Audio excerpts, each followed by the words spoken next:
Bonsoir à tous.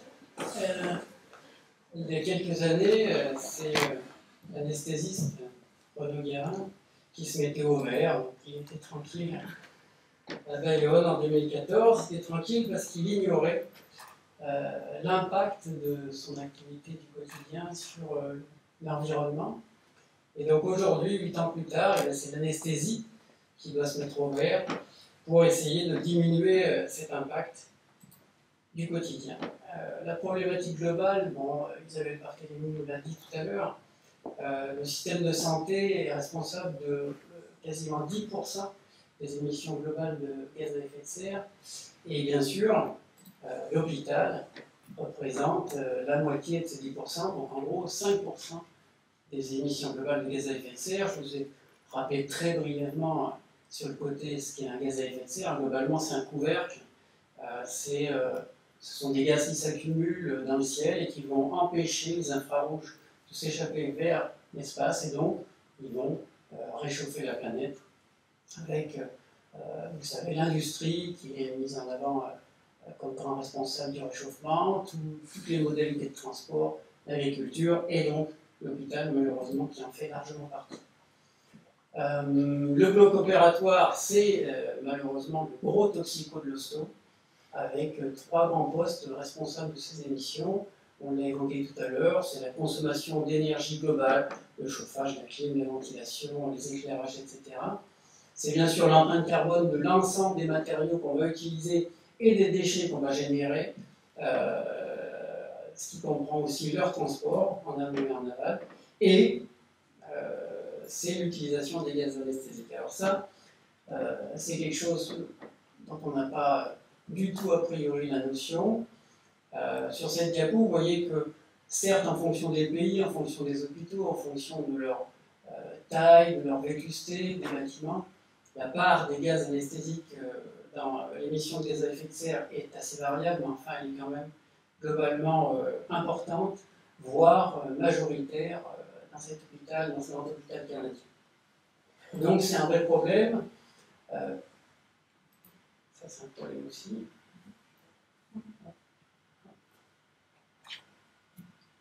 Donc la problématique des gaz, il se trouve que pour 80% des anesthésistes français récemment, dans la majorité de leurs anesthésies générales, ils utilisaient les gaz. On a 3 agents disponibles, le protoxyde d'azote, qui est utilisé en gros dans 20% des anesthésies générales, ce qui est déjà une avancée par rapport au temps jadis. Et on a les gaz halogénés. Il nous en reste 2 globalement maintenant, le desflurane d'un côté, qu'on utilise un peu moins, et le sévoflurane. Le problème, c'est que ces gaz qu'on va faire inhaler au malade, le malade, il ne va quasiment pas les métaboliser, donc il va les rejeter tels que quasiment dans le bloc, puis dans l'atmosphère. Or, encore un problème, ces 3 gaz, protoxyde d'azote, desflurane, sévoflurane, sont des couvercles bien plus hermétiques que le CO2. Et en plus, ils ont une demi-vie longue dans l'atmosphère, comme vous voyez sur le tableau. Pour le sévoflurane, 1,1 an, 14 ans pour le DES, jusqu'à 114 ans pour le protoxyde d'azote. Et donc ces 2 éléments, couvercle très hermétique et durée de vie longue dans l'atmosphère, font que ces 3 gaz vont avoir un potentiel de réchauffement global, ce qui est appelé PRG, extrêmement élevé, bien plus élevé que le CO2. Et vous voyez que le PRG à 100 ans du CO2, c'est la référence est de 1. Et quand on compare avec le sévoflurane, le protoxyde d'azote et surtout le desflurane, et là on a un potentiel de réchauffement global qui est bien supérieur et qui est énorme pour le desflurane. Le protoxyde d'azote, en plus de ce potentiel de réchauffement global très important, il a une toxicité également pour la couche d'ozone. Donc ça fait beaucoup. Si on essaye d'être plus parlant, plus frappant, on va comparer 1 heure d'anesthésie inhalatoire bien conduite avec les kilomètres qu'on peut parcourir en voiture en termes d'émissions de CO2. Et vous voyez que si on prend le sévoflurane, ce sera 1 heure d'anesthésie au sévoflurane, ce sera l'équivalent en termes d'émissions de CO2 de 6,5 km en voiture. Si on prend le protoxyde d'azote, c'est quasiment 100 km, et si on prend le desflurane, c'est un voyage beaucoup plus long de 320 km. Donc on comprend tout de suite que l'utilisation des gaz, en termes environnementaux, c'est un vrai problème. À plus grande échelle, aux USA, le PRG, donc un potentiel de réchauffement global à 100 ans, de l'ensemble des émissions des gaz anesthésiques sur un an, c'est l'équivalent de l'émission annuelle d'1 million de voitures ou l'équivalent de l'émission annuelle de CO2 d'une centrale à charbon. C'est vraiment catastrophique. Dit autrement, le protocole de Kyoto avait évoqué le problème du protoxyde d'azote. Il a décerné en quelque sorte la médaille de bronze au proto des pires gaz pour la planète, derrière le CO2 et le méthane. Pourquoi derrière? Parce que bien sûr on produit énormément plus de CO2 et de méthane que le protoxyde d'azote, mais il n'empêche que le protoxyde d'azote, les sources, il y en a 3 majeures. Les 2 premières, loin devant certes, c'est les engrais azotés et les déjections animales. Mais la 3e source de protoxyde d'azote, c'est l'utilisation médicale. Donc ça fait quand même pas mal de choses sur lesquelles on devrait pouvoir jouer. Donc les solutions, la première, c'est ce qu'on fait ce soir, c'est communiquer au travail comme à la maison. Hein, ça, je l'entends souvent. Il faut communiquer. En 2012, 50% des anesthésistes français ignoraient ou méconnaissaient en tout cas l'impact écologique de l'anesthésie inhalée. Pourquoi 2012? Eh bien, parce que 2012, c'est quand même une année charnière. C'est la première fois qu'il y avait un numéro entièrement consacré dans une grande revue d'anesthésie. Anesthesia Analgesia, c'est une des plus grandes revues internationales d'anesthésie. Et un numéro complet a été dédié à l'impact environnemental de l'anesthésie en général, du bloc opératoire en général, avec un gros focus sur les gaz anesthésiques. Et donc, l'enquête auprès des anesthésistes français, c'était juillet-août, et ça disait un petit peu à voir quel avait pu être l'impact de ce numéro spatial paru en mai. L'impact, donc, pas terrible, et malheureusement, il y a eu beaucoup de publications sur le sujet depuis, vraiment un bon paquet, on s'est noyé au milieu de plein d'autres publications, bien sûr, et malheureusement, les résultats de la nouvelle enquête, du nouveau contrôle réalisé en 2018 montraient que la connaissance du problème environnemental des gaz anesthésiques n'avait pas beaucoup évolué. Donc, ça énerve. Hein. Et il y a pas mal de personnes qui ont pris le problème dans le corps. Donc, on a commencé par les plus jeunes, bien sûr. On a créé un module de développement durable dédié à la formation de nos internes. Et puis surtout, depuis 2016, il y a un comité qui s'est créé au sein de l'ASFAR. L'ASFAR, c'est la Société française d'anesthésie et réanimation. Un comité de développement durable, avec cet acronyme SFAR Green, qui est piloté, et vraiment, elle est assez extraordinaire, c'est bien par Jeanne Muret, qui est anesthésiste à l'Institut Gustave Roussy. Et elle a fait vraiment évoluer les choses très rapidement et sur une grande ampleur depuis 2016. Avec, ça vous pouvez le trouver sur le site de l'ASFAR, beaucoup maintenant de fiches pratiques, de bonnes pratiques cliniques, de recommandations sur plein de thématiques liées à l'activité anesthésique, dont bien sûr beaucoup de fiches qui sont très didactiques sur les gaz anesthésiques. Donc en pratique, bien sûr, le premier thème, vous comprenez bien, ça va être d'essayer d'éviter d'utiliser les gaz.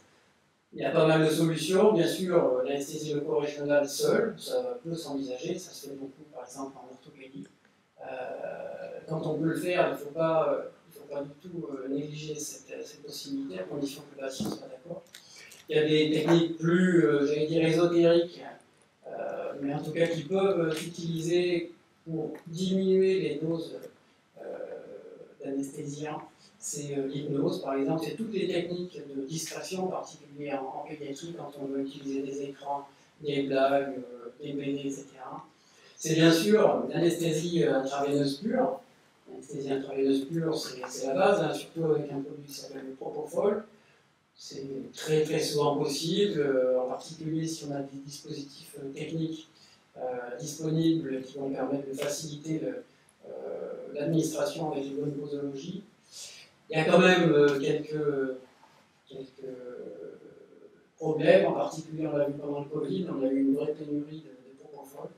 Il y a d'autres effets indésirables, on va le voir juste après. Ce qui est sûr, c'est que les gaz anesthésiques ont un réel impact au niveau, quand on les utilise au bloc, en termes de gaz à effet de serre.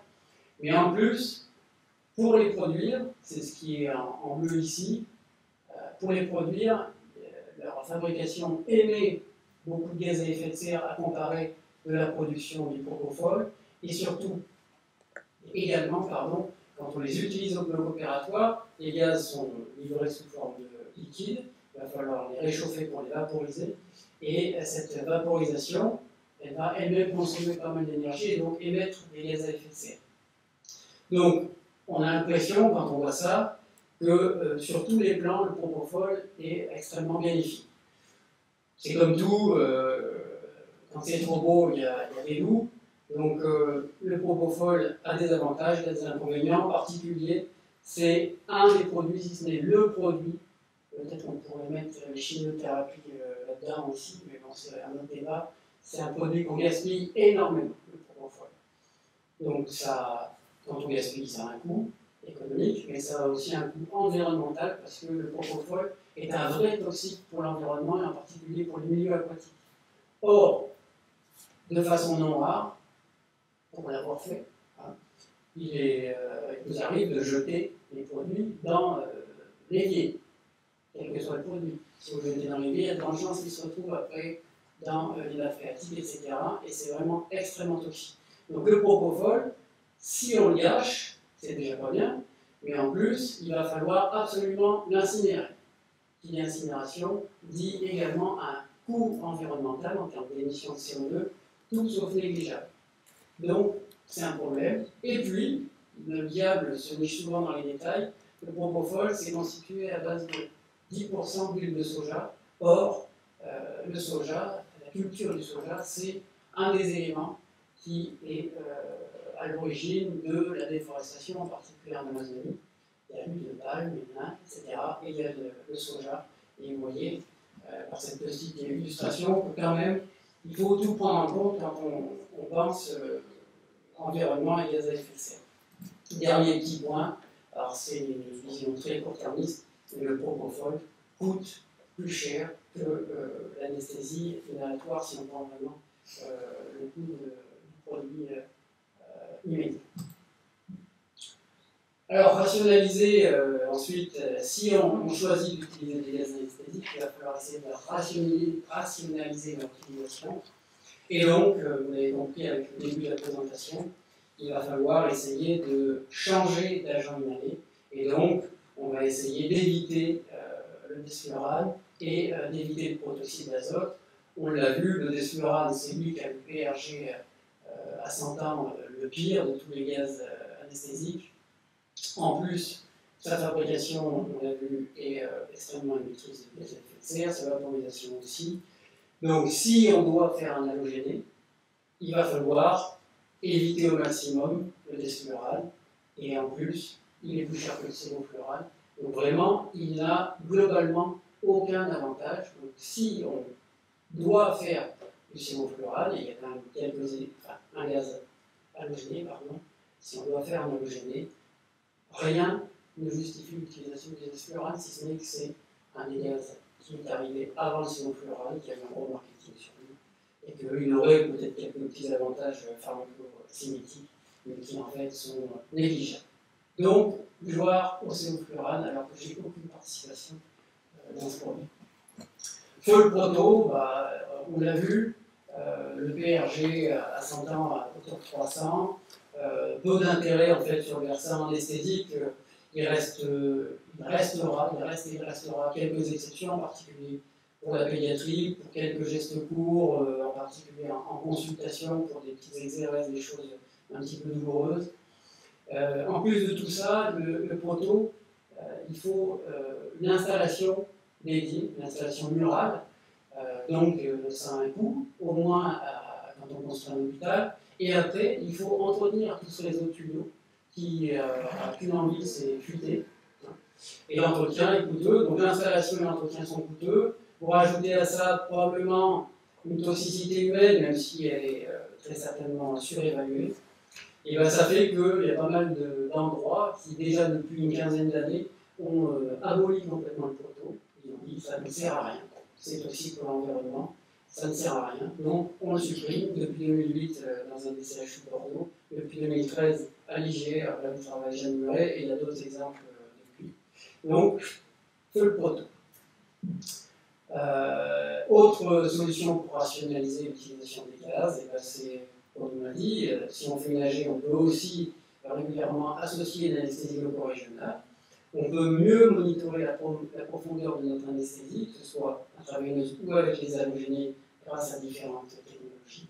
Et surtout, il va falloir insister sur l'utilisation du débit de gaz frais minimal, faire une anesthésie en circuit fermé, faire une anesthésie éventuellement si on a les respirateurs de l'anesthésie dernier cri, une anesthésie inhalée à objectif de concentration grâce à des logiciels qui vont vraiment calculer en temps réel la dose la plus petite d'halogénée qu'il va falloir administrer au malade pour qu'il dorme de façon optimale. Là aussi, pour être plus parlant, c'est une diapositive que j'ai prélevé à un anesthésiste de Stockholm. Si vous faites une anesthésie au desflurane, c'est pas bien. Mais si en plus vous faites une anesthésie au desflurane à 2 litres minute, donc un débit trop élevé, et ben vous émettrez sur la journée, 8 heures de travail, vous émettrez autant de CO2 que si vous faisiez le trajet de Paris jusqu'à Cape Town. En gros, je crois que c'est, on le voit très bien, 9500 km. Si vous faites toujours du DS, c'est pas bien, mais avec le débit, ce serait minimum, ben vous ne faites que Paris Verdun. Et si vous utilisez le Cévoran, c'est nettement moins pire, si vous me pardonnez l'expression, à 2 litres à minute, et ben vous faites un Paris-Lyon. Et si vous le faites le Cévo, et en plus avec une efficacité minimale, vous faites qu'une trentaine de kilomètres, globalement Paris-Orly-Roissy. Donc il y a moyen de faire beaucoup mieux. Et enfin, j'espère bientôt, on aura à disposition des systèmes qui vont permettre, si on utilise encore une fois le CO, qui vont permettre non pas qu'il soit rejeté dans l'atmosphère, mais des systèmes qui vont l'absorber, donc éviter qu'il soit rejeté. Et en plus, ces systèmes comme le DeltaSort, non seulement ils absorbent l'halogéné, mais en plus on va pouvoir le récupérer et le réutiliser. Donc ça, c'est un système qui apparaît en tout point génial. Le problème, c'est que c'est un produit canadien et que pour l'instant, il n'est toujours pas disponible en France. Mais ça devrait très probablement arriver. Et pour finir, localement, dans notre bon CHU, qu'est-ce qu'on a fait ou qu'est-ce qu'on va faire? Eh bien, notre premier axe, ça a été le proto. Alors pourquoi le proto? Bien sûr, pour l'intérêt écologique. Et pourquoi on a commencé par le proto? Ben, c'est tout simple. Il y a des travaux qui vont commencer pour installer une nouvelle IRM à Estaing. Et il était prévu, comme dans la grande majorité des salles de radiologie, d'installer des tuyaux pour amener le proto dans cette salle d'IRM. Il y avait une deadline assez proche, et donc on s'est dit, ce qu'on va faire, c'est que si tout le monde est d'accord, on ne va pas installer le proto dans cette salle d'IRM, et donc on économise directement 16 000 euros. On en verra la couleur à un moment. Annuellement, on va économiser en termes d'entretien de tout le réseau existant, puisqu'on va fermer le réseau complètement de proto, on va économiser 4 500 euros de maintenance tous les ans. Et pour ce qui est de l'économie la plus importante, celle qui va naître de l'arrêt de l'achat du protoxyde d'azote en vrac, et ben c'est difficile pour l'instant à chiffrer parce que un des risques, l'humain étant ce qu'il est, en particulier l'anesthésiste, un des risques c'est qu'on ferme certes le proto mural, mais qu'on ait recours un peu plus facile au mélange, qui s'appelle MEOPA, mélange oxygène protoxyde d'azote, ce sont des bouteilles comme des bouteilles d'oxygène qu'on va pouvoir facilement amener jusqu'au malade. Ça va pouvoir être amené en consultation, aux urgences, dans les blocs, éventuellement dans la salle de l'IRM2 à Estin, si on voit le mal partout. Et on va pouvoir continuer à faire du proton. Donc notre objectif, bien sûr, c'est pas ça. Notre objectif, c'est de continuer à pouvoir faire du méopa quand il n'y a pas d'alternative, et il reste quelques indications, mais il ne faut surtout pas qu'il y ait une dérive vers beaucoup d'utilisation de méopa. Donc on va être vigilant et on essaiera de chiffrer bientôt l'économie qu'on aura réussi à faire via la fermeture complète du réseau de Mort. Ensuite, et j'espère avant la fin de l'année, et je ne vois pas pourquoi on n'y arrivera pas, on va mettre au placard des cuves de Desflurane. Peut-être on va garder quelques cuves à visée pédagogique pour que, en particulier, nos internes anesthésistes, nos élèves infirmiers anesthésistes puissent quand même avoir utilisé le Desflurane, puisque ça va s'utiliser encore dans pas mal de CH, de CHU, dans le privé, donc il ne faudrait pas qu'ils arrivent en tant que professionnels seniors sans avoir jamais vu ce produit. Donc on va peut-être maintenir quelques cuves, mais le but c'est de les supprimer parce que grand intérêt écologique, vous vous souvenez du PRG à 100 ans à 2500, et un gain économique puisque le DES est plus cher que le CEVO. Si on arrête le DES et qu'on remplace par du tout CEVO, on économisera en gros 15 000 € par an, ce qui est là aussi loin d'être négligeable. Et enfin, au milieu de tout ça, eh bien, on va faire un rappel des bonnes pratiques de l'anesthésie inhalée, de l'anesthésie en général auprès de nos collègues pour essayer d'améliorer tous les plans possibles. Et beaucoup plus globalement et extrêmement rapidement, et ben on essaye au bloc, c'est plus large que la simple anesthésie, on essaye de recycler beaucoup plus. On peut recycler, on recycle déjà les lames de laryngoscope qui sont en métal à usage unique, on recycle autant que faire se peut d'autres objets métalliques à usage unique.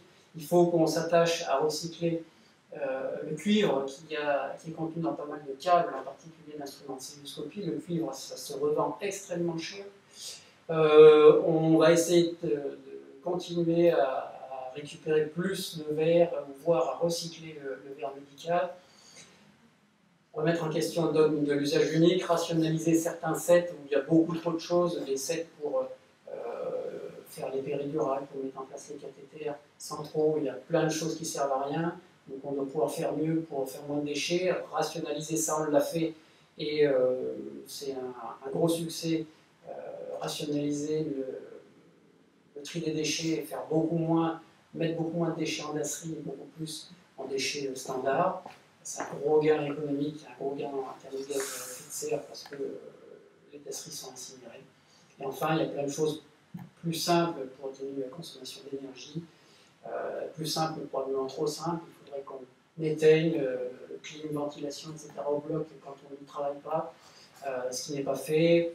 Remplacer, je pense à GM, pas mal de vieilles ampoules par des LED, ça a été bien étudié, ça permet des économies d'énergie majeures. Et enfin, on est en train de se pencher sur l'intérêt qu'a évoqué Karim Slou de faire de la téléconsultation d'anesthésie pour beaucoup d'anesthésie chez des patients jeunes. Ça ne sert à rien de les faire venir, alors que globalement, pour leur faire ouvrir la bouche et vérifier qu'ils sont intubables, une caméra, c'est super. Voilà, donc j'en ai terminé. Je vous remercie de votre attention. Et votre attention devrait permettre d'éviter ce scénario dont je suis très fier, la montée des eaux. Et ma fille a certes grandi, mais quand même à un moment ou à un autre, elle n'aura plus la tête qui dépasse. Merci.